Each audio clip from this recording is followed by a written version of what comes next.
All right, guys, just for the hell of it, here are my 10 favorite comic book movie performances of all time, in no particular order, okay? When it comes to displaying rage and anger, I don't think anybody can do it quite as good as Jon Bernthal. From being Shane in The Walking Dead, to him in Fury, to him as Punisher, and many of the other things he's been in. But man, him as Frank Castle is just beautiful. While I don't think the show was very good, he brought it every fucking episode. The scene is peak, dude. Next up is going to be the Jackman, particularly in Logan, right? He was good as Wolverine throughout, but him in Logan was incredible. Should have been nominated for an Oscar. Fuck the Academy. This dude was absolutely moving, man. Incredible. Tobey Maguire, man, and particularly in Spider-Man 2, man, the warmth and gentleness he brings to Peter Parker is truly something special, man. He really makes you fall in love with Peter. I definitely have a special connection and a bond to this character, man, because of Tobey Maguire's performance. It's incredible to me. Next up is going to be Jake Johnson as Peter B. Parker.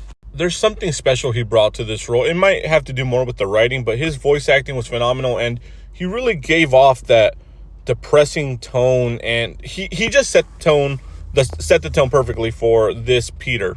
I don't know, man. He's just special to me. He might be my favorite Spider-Man of all time, honestly. He's so relatable, and I just love him. Wilson Fisk in Daredevil, man. One of my favorites, dude. So well acted, so menacing, yet also at the same time very gentle. Like, he brought a level of warmth to Wilson Fisk, and he almost made you feel bad for him at times. Like, such a great performance by Vincent, man. Look, man, it's Homelander. I'm not going to say much more than that. Probably the best performance here, if I'm being honest. Michael Rooker as Yondu, particularly in the second Guardians movie, man. This guy brings me to tears, man. It's Michael Rooker. He's fucking awesome in everything. He's a national treasure. I love Michael Rooker so much. But, man, I loved him as Yondu. He made Yondu into a person, man. He really brought that humanity in this character that could have been very easily written off as just a fucking bad guy, you know?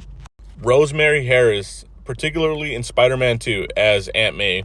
Dude, she has the best lines in the entire movie. Her performance is very moving. The way she displays grief towards Peter when Peter tells her that, you know, Peter kind of had a hand in the death of, you know, Uncle Ben. The way she acts that scene, it's so realistic. And just the way she delivers, I believe there's a hero in all of us, that speech, just magnificent, man. I love her so much. The best Aunt May of all time, easily. And one of the best parental figures in comic book movies ever. Probably only behind Alfred in the Dark Knight series. Magneto, I'm running out of time, but Michael Fassbender as Magneto, particularly in the first X-Men movie. So good, I love him so much. And obviously, do I have to say anything, guys? Peak.